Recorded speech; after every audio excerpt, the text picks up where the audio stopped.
যে এলাকাটা মিরপুর এবং কাফরুল নিয়ে গঠিত, সেই এলাকায় সকাল 11টার দিকে একটা ঘটনা ঘটে, আবার বিকালের দিকে আরেকটা ঘটনা ঘটে।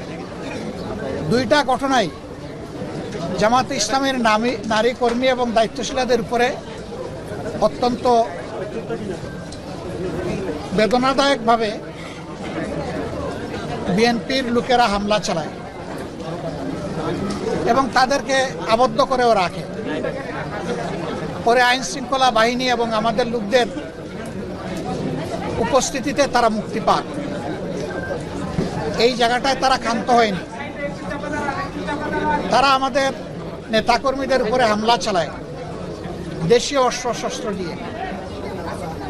তাদের মধ্যে অন্তত 16 জন গুরুতর আহত হন। আহতদেরকে চিকিৎসা দেওয়া হয়, তাদের মধ্যে কয়েকজন এখানে ভর্তি আছেন। আমরা তাদেরকে দেখতে এসেছি। আর এখানে সব মিলিয়ে 25 জন চিকিৎসা নিয়েছেন। কেন এমনটা ঘটল?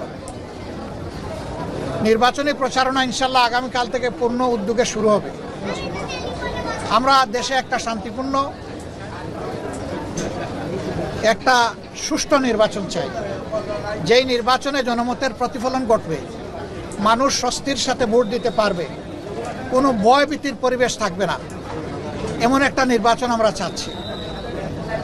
যুক্তির খাতিরে যদি ধরে নেওয়া হয় যে আমাদের দলের কেউ নির্বাচনী আচরণবিধি লঙ্ঘন করেছে, এর জন্য যথাযথ কর্তৃপক্ষ আছে, তারা কর্তৃপক্ষকে বলবেন, কর্তৃপক্ষ তাদের মতো করে উদ্যোগ নেবে এবং আমাদেরকে সেই ব্যাপারে সম্পৃক্ত করবে, আমাদের কাছে জানতে চাইবে। আরও অনেক পদক্ষেপ নেওয়ার তাদের এখতিয়ার আছে, কিন্তু কোনো ব্যক্তি বা দলের কোনো ধরনের কোনো এখতিয়ার নাই এই ব্যাপারে কোনো মব সৃষ্টি করার।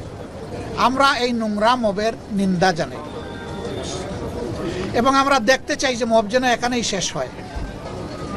মনে রাখবেন, দুনিয়ার মানুষ এখন অনেক সচেতন। মব করে জনমত এখন প্রভাবিত করার দিন শেষ।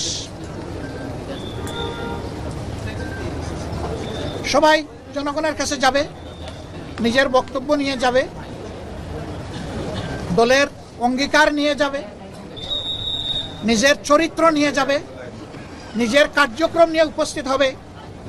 জনগণ অতীত বর্তমান বিবেচনা করে ভবিষ্যতে কার উপর আস্থা রাখবে সেই সিদ্ধান্ত নেবে।